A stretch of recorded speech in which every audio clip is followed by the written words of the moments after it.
Hello! Welcome to Dolomite Beach. Hi! Good afternoon!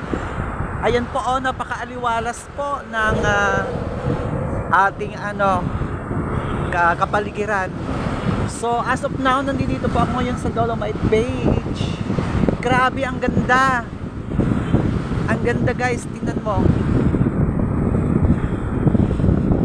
Ang ganda ng simoy ng hangin. Sobra. Kaya lang po tawag dito, nakakatakot kasi parang galit yung karagatan. Kasi malakas yung hangin dahil siguro po ito sa bagyong parating. Halika, samahan nyo ako, punta tayo dun sa Dolomite Beach. Baba tayo, guys, baba. Grabe ang araw, tirik na tirik. Yan, diba? So, ilang buwan po ako hindi nakapunta dito, grabe. Matagal na po. Hindi lang isang buwan. Hindi lang isang buwan ako nakapunta dito, nakabalik ulit. Matagal, siguro 2 o 3 buwan ako hindi nakabalik. Grabing sarap ng hangin. Ayan. Pag pumunta kayo ng Lunita, sakay kayo dyan kay Kuya sa kabayo na yan. Mura lang daw po. Yan, grabe. Nakakaloka. Oo. So worth it naman yung atin pagpunta dito, guys, kasi bukod sa mainit pa, check natin yung time, 1:00. So mainit pa talaga, pero worth it naman po kasi yung hangin yung hangin po ay malamig. Ang ganda dito, grabe, no? Oo, tapos pasok tayo dito sa entrance. Sa entrance kay ma'am. Hi ma'am. Hello. Ay, grabe, nagwawala ang karagatan. O, tingin muna tayo doon, diba? So Tuesday ngayon, walang masyadong tao. Ayan, grabe. Grabe ang Grabe yung yung tawag dito, yung araw. Pero hindi po siya mainit, guys, kasi nga sabi ko, 'di ba, yung init niya na nawawala dahil sobrang mahangin. So ngayon, as of now po, is nandito po tayo ngayon sa Dolomite Beach. Ayan po ang Dolomite Beach natin na napakalinis po. At as of now is wala po kayong makikitang dumi sa ating Dolomite Beach. Talaga namang ang ganda po ng, kung makikita nyo po yung ating rock, yung buhangin, at talagang puting-puti, parang Boracay po siya. Grabe, napakalinis, diba? Kasi guys, pag andun tayo sa amin, sa boarding house ko, paggising ko ng umaga, guys, ang nakikita ko sa mga mata ko, dingding lang, what we call this, dingding, tapos yung mga kotse. Gusto ko naman, guys, makikita ako sa mata ko yung diretso. Pagtingin ko, diretso ba? Yung walang sagabal. So ayan po, naglalakihang mga building, guys, di ba? Oh, grabe. Dito lang yan sa Dolomite Beach. So ang sakayan nyo po dito, guys, sasakay po kayo ng UB Express at sasabihin nyo po na Dolomite Beach or Baywalk. So po kayo, what we call this, ibababa kayo dito mismo sa Dolomite Beach, kung saan malapit po dito, lalakarin nyo na lang, diba? So ayun, hindi pa masyadong maraming tao, guys, pero meron na rin mga dumadating, siguro yung iba dyan mga estudyante. Tingnan mo, guys, as of now our time is 1 PM in the afternoon, pero kung makikita nyo po yung karagatan, guys, tingnan nyo po yung alon. Tingnan nyo yung alon, guys. Ayan, tingnan nyo yung alon. Nakakatakot.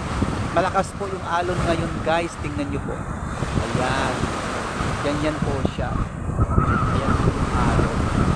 Diba siguro kanina pagka high tide siguro yung alon dito. Kasi kung makikita nyo po may mga itim-itim dito.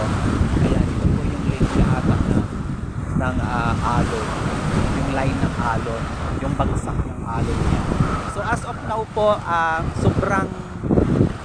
sobrang ano, yung nagwawala yung karagatan, no? Nagwawala yung karagatan kasi actually mayroong paparating na ano, bagyo. So may paparating na bagyo. Kung makikita nyo po doon sa banda doon, mayroon po doon Dolomite Reclamation. May mga barko po doon. Yung po daw ay ginagawang ano may mga buhangin doon na ang sabi ay tinatanggal daw yung buhangin doon sa kailaliman ng karagatan.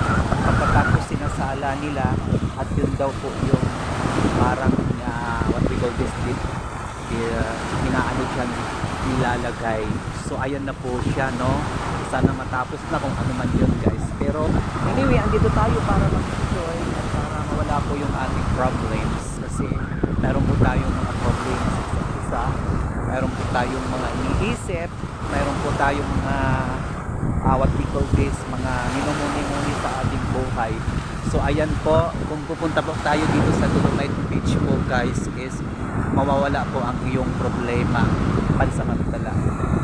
Yes, at pagkatapos nun ay babalik na ulit ang iyong problema.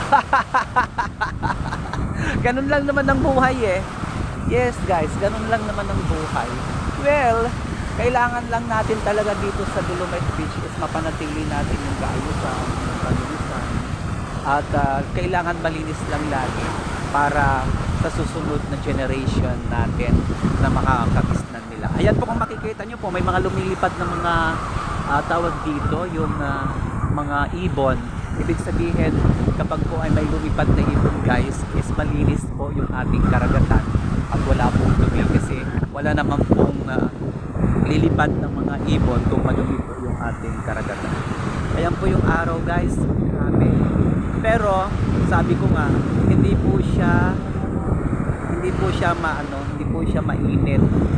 Hindi po siya mainit guys kasi yung init niya is napapawi po doon sa what we call this, yung hangin. Instead na mainit po siya, hindi po siya mainit, malamig-lamig na may konting init kasi yung hangin napapawi po siya. Okay?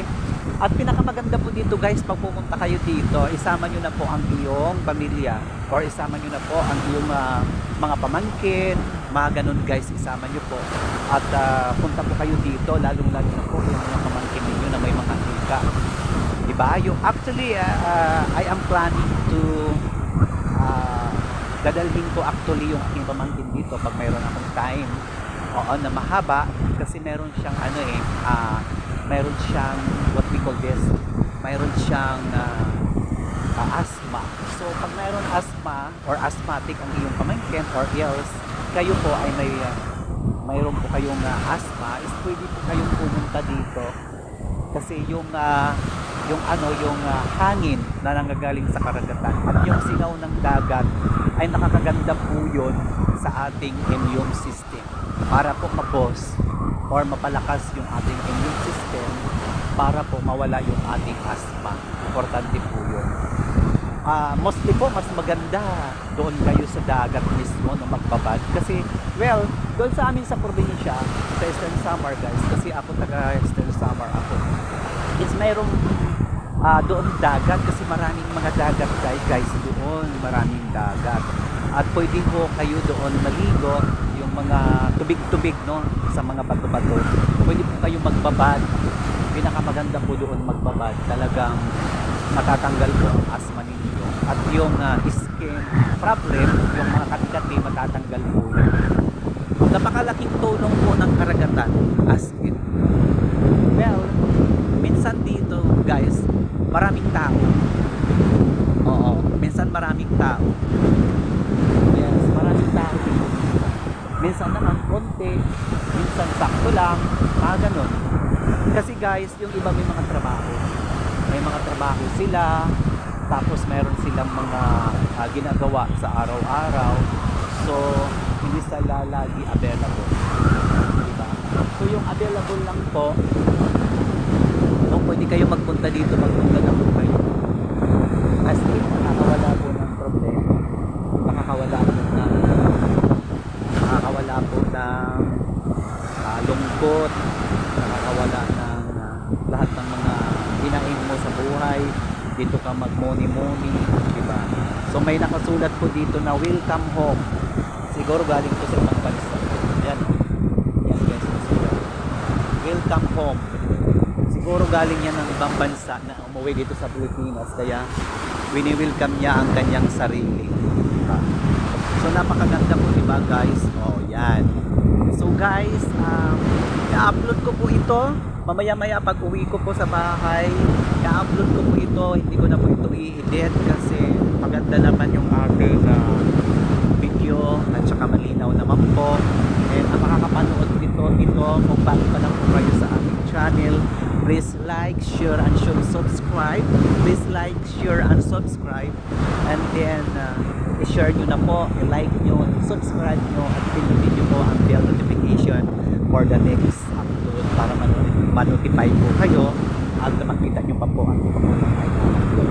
Actually, matagal na pa ako hindi nag-upload, so naisipan ko magpunta dito sa Dolomite Beach. Since hindi pa po ako nakakapunta, nung nagpunta po ako matagal na po yun, meron din ganito pa ako mga naunang na-i-upload. Pwede nyo pong puntahan, pwede nyo pong panoorin. So ngayon nagpunta ako, nag-shoot ako dito para, kasi siguro I think mga 2 months, 3 months na po ako hindi nakakabisita sa Dolomite Beach. Talagang napakabongga dito, talagang napakasarap dito guys. Sobrang hangin at masarap yung simoy ng hangin na mawawala po talaga ang mga problema dito. So ayan po, diba guys, nabawala yung karagatan. Yes, at saka alam nyo guys, sa tuwing ako pumunta dito sa Dolomite Beach na ito guys, is naaalala ko sa amin sa probinsya, sa Samar. Kasi doon po sa Samar guys, wala akong sunblock actually. Doon po sa Samar guys is marami pong mga karagatan doon. Actually nandoon yung Pacific Ocean. Malawak po yung karagatan doon, maalon pa po, minsan naman ay okay lang po, banayad lang po yung karagatan. So namimiss ko po kasi actually simula nung namatay po yung aking nanay 2013, hindi pa po kami nakakauwi ng kapatid ko. Matagal na po, so gusto ko pong makauwi, kaya lang I don't have sufficient budget kasi yung bahay namin, binabayaran namin guys, napakamahal. Ang bayad namin ng apartment namin 7,500, wala pa po yung kuryente. So i-plus natin yung kuryente, talagang nag-worth po siya, malaki po siya, siguro mga 9,000 ganon, 9,000 plus. So at saka meron din po akong financial everyday, so hindi ko po kaya. Kasi pag umuwi ka sa probinsya ng kaunti lang budget mo guys is ano tawag dito, hindi rin maganda kasi sa probinsya kailangan gumasto ka rin, tapos marami pang mga finance doon na kailangan mong what we call this, kailangan mong i-settle. Kailangan mong i-settle sa mga ano mo, sa mga araw-araw na mga pamumuhay or buhay-buhay mo. So ayan guys, pag umuwi ka kailangan mag-ipon ka talaga. Kailangan may ipon ka talaga. Kasi hindi po pwede na umuwi ka lang wala kang ipon. Hindi po pwede na umuwi ka lang ng probinsya na ganito lang, wala kang dala, wala kang panlaban. Kasi doon pag nandun ka na, hindi po pwede guys na ano tawag dito, hindi ka gumasto. So yan ang reason bakit ako makakauwi. Naalala ko lang kasi somehow kasi naaalala ko kasi dito kasi kapag pumunta po kayo dito sa Dolomite Beach, maaalala nyo po yung mga bagay-bagay na hindi nyo po naaalala noon. Yes, papasok po yan bigla sa isip nyo dahil sa siguro talagang napakasagrado ng karagatan at talagang ang karagatan na ito ay puntahan ng mga taong nalulumbay, ng mga taong may mga problema sa buhay, ng mga taong may minumuni-muni sa buhay. So ayan po. Oo. So mag-alas 2 na po, parang ang hangin ay papalamig na. So ang buhay ng tao ay parang dagat, parang alon, walang kapaguran, walang bumpay. So sige-sige lang siya. Hindi siya nagsasawa. So yan ang binigay ng Panginoon sa atin. So ang lahat ng ito ay galing sa Panginoon, galing sa Lord. Walang bagay sa mundo na hindi nagagaling sa Panginoon. Nandoon sa Panginoon ang lahat ng bagay na nandito sa lupa. Siya ang gumawa. Kaya ipagkatiwala natin sa Lord, ipagkatiwala natin sa Panginoon ang lahat ng bagay na nandito sa kalupaan na ito. Pagkatiwala natin ang ating buhay, ang ating sarili. Yes, para sa ating Diyos, ang Panginoon sa lahat. So ayan po, grabe, hindi ko ma-express ang liwanag, ang ganda, ang simoy ng hangin, ang itsura ng karagatan na nagwawala dahil siguro sa paparating na bagyo. Sana po ay hindi po mangyari, sana po ay bunawin ng mahal na Panginoon ang bagyong paparating at hindi na po tumuloy. Maraming salamat po sa mahal namin Panginoon sa lahat ng pagpapala na ibigay mo sa amin sa araw-araw. Maraming salamat po. My dear Lord, ang lahat ng ito ay naalay namin sa inyo. Pagpalain po kaming lahat sa ngalan ng Panginoon. Amen. Thank you, Lord. Grabe. Ang ganda ng ang ganda ng buhay kung papahalagahan natin ang buhay. Grabe guys. So again guys, kung kayo po ay bago pa lang sa ating channel, please wag niyo pong kalilimutan mag-like, mag-share, mag-subscribe, mag-comment na ayon sa napanood niyo, i-like niyo po, i-share niyo po. At ang pinakamahalaga po ay manood po kayo ng 3 minutes before subscribing, before the click the bell button. Yun pang pinakamahalaga bago po kayo mag-click ng bell, kasi may makikita nyo po kayo na bell dito sa may gilid. Bago po kayo mag-click ay manood muna po kayo ng 3 minutes. Ayun po ang pinakamahalaga. At pangalawa yung comment at saka yung share, syempre, para makita rin ng ibang tao, para mapanood din ng ibang tao ang ganda ng ating Dolomite Beach, diba? Napakaliwalas. Yan po siya. Ano po yung masasabi nyo noon at ngayon sa ating napakagandang Dolomite Beach? Talagang bonggang-bongga. Grabe. Wala na po ako masasabi. Pinapaganda po ng Dolomite Beach. Grabe. Kung pwede nga lang matulog dito, matulog tayo. Dahil sobrang ganda po talaga dito, no? Kung pwede nga lang dito na lang tayo hanggang gabi, gagawin ko po. Kung pwede nga lang dito tayo hanggang gabi, kung yung pwede nga lang, no? Kasi actually this is sa pagkakaalam ko hanggang alas 6 lang po ito ng gabi. So dito lang ng Lunita na kung kahit anong araw dito pumunta at kahit anong oras na magtagal, kasi dito may mga araw po na sarado po at hindi po puntahan ng tao. Yes, may mga araw naman ang dami may ganun. So ayan po, may mga basurang maliliit na napupunta dito sa may baybayin. Hindi po kasi yan may iwasan eh, talagang meron pa po talagang nagtatapon ng mga basura guys. Ayan, may mga maliliit na basura po. Oo, kailangan kung mayroon lang ako sako guys, tatanggalin natin, lalagay natin sa sako. But as for now, wala pa akong sakong dala, so hindi po ako makakatanggal ng yan, alon guys. Nakaka-refresh sa paningin. Ang ganda-ganda. Yan guys ang alon, diba? Ang sarap sa mata. di ba guys? Sarap sa mata ng alon. Doon pa. Diba? Ang sarap-sarap sa mata yung alon. Parang feeling ko wala na akong problem sa buhay. Parang successful na ako sa life. Naalala ko kasi doon yun sa sa probinsya. Naalala ko sa probinsya. Pag may mga problema talaga ang tao, walang ibang pinupuntahan kundi ang karagatan. Walang ibang pinupuntahan kundi ang baybayin. Kasi yun talagang nakakapag-prevent sa mga problema nila Ayan guys, hindi natin maiiwasan na mayroon pa pong mga duming lumilitaw-litaw sa karagatan na naisasampa po sa gilid ng baybayin. Galing po yan doon. Yes, kasi nagtatapon pa rin talaga sila ng basura. Dapat nga wala yan walang basura yan kaya lang walang magagawa. Ganun talaga. Kailangan lang talaga niya linisin. Linisin. Kaysa naman dati ang Dolomite Beach napakadumi, di ba guys? So ayan guys, hanggang dito na lang po ang ating vlog ngayong araw na ito. Again, huwag niyo pong kalilimutan kung bago pa lang po kayo sa aking channel, please po pindutin niyo po ang bell button.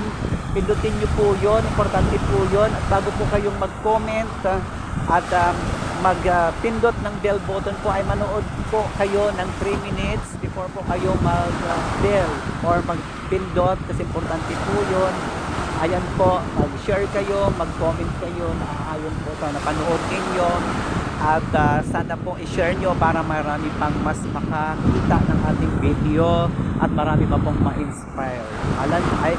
Alam ko naman na lahat ng tao po ay gustong ma-inspire kapag nakakapanood po sila ng ganitong mga klase mga content tungkol sa ating The Little Boracay or Dolomite Beach na napakamaganda, napakaliwalas, ayos po ng hangin, napakamaganda po yung simoy ng hangin, napakalinis at kahit nagwawala po yung karagatan, okay lang, at least po yung karagatan ay hindi po siya masyadong malaki ang alon. So maliliit lang po siya pero hindi sa nakakatakot din, diba guys? Ayan po, mag-comment po kayo, manood kayo ng 3 minutes, huwag niyong kalilimutan, mag-share kayo, mag-comment kayo, at kung bago pa lang kayo sa aking channel, please subscribe po para po makatulong na rin po sa akin para okay na po yung channel ko.